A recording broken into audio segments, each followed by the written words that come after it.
Vous avez la parole, ma chère collègue. Merci, Monsieur le Président.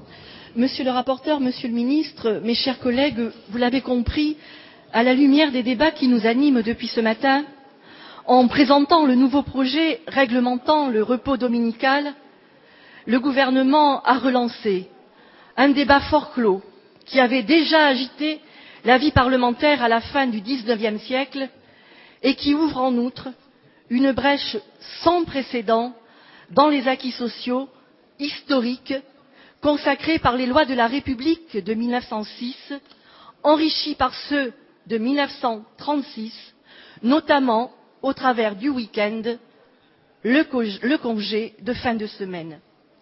Cette quatrième mouture qui doit illustrer l'adage devenu célèbre du travailler plus pour gagner plus est un leurre, malgré le vernis de modernité dont elle a été enrobée.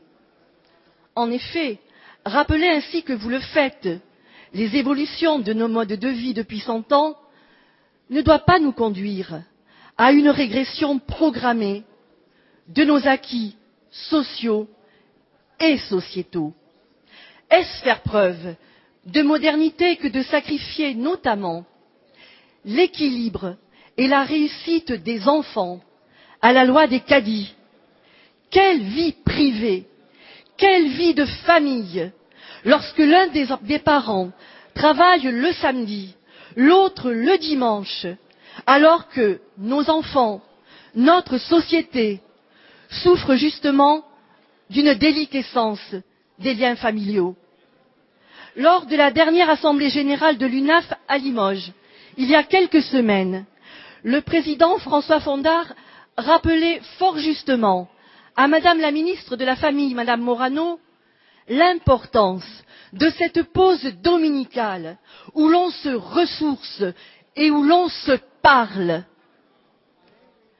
Est-ce là le progrès attendu pour favoriser, Monsieur le ministre, vous qui avez été ministre de l'Éducation, la discrimination positive au sein des grandes écoles? Est-ce ainsi que l'on aidera les jeunes à intégrer les associations culturelles, sportives, propres à développer leur construction personnelle et qui constituent un maillon indispensable pour le mieux vivre ensemble dans une société moderne? Est-ce ainsi que s'effectuera la transmission intergénérationnelle dont vous avez par ailleurs rappelé l'urgente nécessité? Est-ce ainsi que l'on va gérer ce temps à soi, pour soi, indispensable à l'équilibre de tout un chacun? La réponse est non. Est-ce toujours faire preuve de modernité que de permettre de déplacer les achats de la semaine au dimanche? Tous les acteurs économiques s'accordent à reconnaître aujourd'hui que la consommation est avant tout affaire de pouvoir d'achat. Or, ce qui est dit dans cette proposition de loi sur le doublement du salaire le dimanche est bien une énorme mourde, pour reprendre le mot du président de la Commission des affaires sociales. À qui faire croire que l'on pourra, sur le dimanche précisément, avoir un salaire à deux vitesses, l'un pour celles et ceux qui entrent déjà dans un cadre réglementé, et l'autre pour celles et ceux que j'ose appeler les nouveaux volontaires du travail obligatoire dans une période de crise comme celle que nous connaissons. En effet, où sera la liberté de refuser, puisque le texte introduit la notion, je cite, d'intérêt du salarié à travailler le dimanche? Où sera la notion de volontariat, puisque l'employeur, je cite toujours, peut tenir compte de l'évolution de la situation personnelle du salarié? D'ailleurs, les salariés ne s'y sont pas trompés.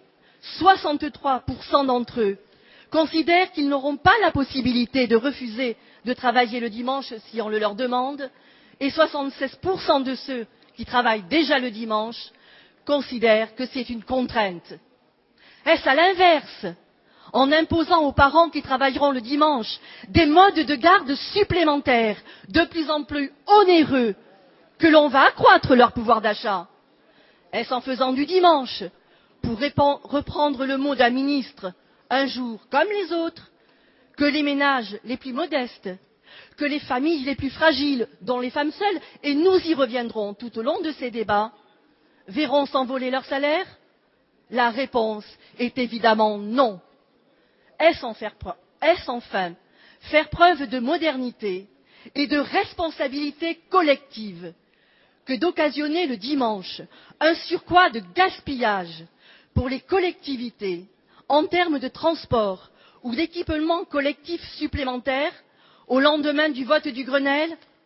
Dans ces conditions, où sera la réduction tant attendue de la facture énergétique? Où seront les économies d'énergie? Qu'en sera-t-il de la protection de l'environnement? Mais peut-être est-ce le modèle anglais qui a tué le commerce indépendant des centres-villes que vous voulez privilégier? Car chacun sait qu'ouvrir le dimanche coûte plus cher qu'un jour de semaine, ne serait-ce qu'en termes de consommation d'énergie, et qu'alors les prix augmentent. Plus précisément, le coût de l'ouverture le dimanche est supérieur au chiffre d'affaires généré. En un mot, mes chers collègues, nous savons tous dans cet hémicycle Le silence, mes chers collègues, nous vous écoutons, madame.